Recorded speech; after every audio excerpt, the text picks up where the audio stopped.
Hello my beautiful and lovely family members, welcome back to my channel. This is me your Rahi. তো আমি আবার চলে এসেছি নতুন একটা ভিডিও নিয়ে, নববর্ষের ভিডিও নিয়ে। সকলকে জানাই শুভ নববর্ষ। আমার নববর্ষের দিনটা খুবই সুন্দর কেটেছে। এই যে তোমরা এখানে দেখছো ব্লাউজটা, এই ব্লাউজটা আমি কোথা থেকে নিয়েছি যদি তোমরা জানতে চাও তাহলে আমাকে কমেন্ট করে অবশ্যই জানিও। আর এই ইন্ডিগো শাড়িটা নিয়েছি আমি কাঁচরাপাড়া আগমনী থেকে। সত্যি সবার কাছে একটা না একটা ইন্ডিগো শাড়ি আছে, আমার তো খুব পছন্দ এই শাড়িটা। তোমাদের কার কার পছন্দ ইন্ডিগো শাড়িটা আমাকে অবশ্যই জানিও। এই দেখো আমি আমার মেকআপ কমপ্লিট করে নিয়েছি। আই মেকআপটা আমার নিজের অসাধারণ লাগছে, আমি তো নিজের প্রেমেই পড়ে গেছি। আমার খুব ভালো লাগে যখন আমি এত সুন্দর করে সাজি। তোমাদের কেমন লেগেছে আমাকে কিন্তু অবশ্যই জানিও কমেন্ট করে। ইদানিং এত গরম পড়েছে, ভেবেছিলাম নববর্ষের দিনটা দুপুরবেলা বাইরে লাঞ্চ করব, কিন্তু এই রোদের মধ্যে আর ইচ্ছেই করলো না।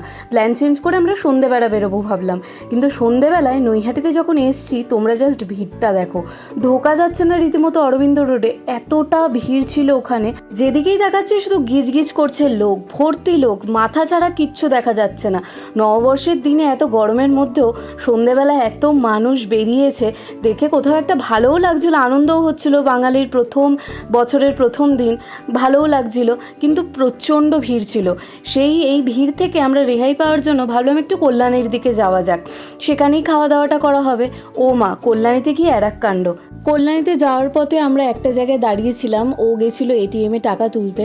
আমি এখানে একটু ভিডিও ক্লিপ নিয়ে নিচ্ছিলাম যাতে ভয়েস ওভার দিতে পারি। এই যে দেখো তোমরা, ও এটিএমে গেছে, আমি এখানে দাঁড়িয়ে আছি। জায়গাটা ওই বালিভাড়ার সামথিং ওরকম নাম হবে জায়গাটার, তো ওখানে গেছিলাম। ও মা, কাঁচরাপাড়াতেও গিয়ে দেখি যে কাঁচরাপাড়ায় মারাত্মক ভিড়। আমরা কল্যাণীতে যাব কি করে, এত ভিড় ছিল যে রাস্তায় আমি ক্লিপ নিতে পারছিলাম না। তো আমরা আধ ঘন্টা জ্যামে ওখানে দাঁড়িয়েছিলাম। তোমরা যারা জানো, গেছো ওখানে কাঁচরাপাড়াতে নববর্ষের দিন, তোমরা জানো যে নববর্ষের দিন ওখানে কতটা ভিড় ছিল। আধ ঘন্টা থেকে পৌনে এক ঘন্টা মতন আমরা ওখানে ভিড়ের মধ্যে আটকেছিলাম। তারপর অবশেষে আমরা কল্যাণী যেতে পেরেছিলাম। তারপর অবশেষে আমরা এই ভিড় জঞ্জাট পেরিয়ে কল্যাণীতে গিয়ে চা খেলাম। তারপর আমরা চা খেয়ে গেলাম সোজা কল্যাণী আইটিআই মাঠে। ওখানে বসে আমরা গল্প করছিলাম। তো খানিকক্ষণ পর ওর ফোন চলে আসে।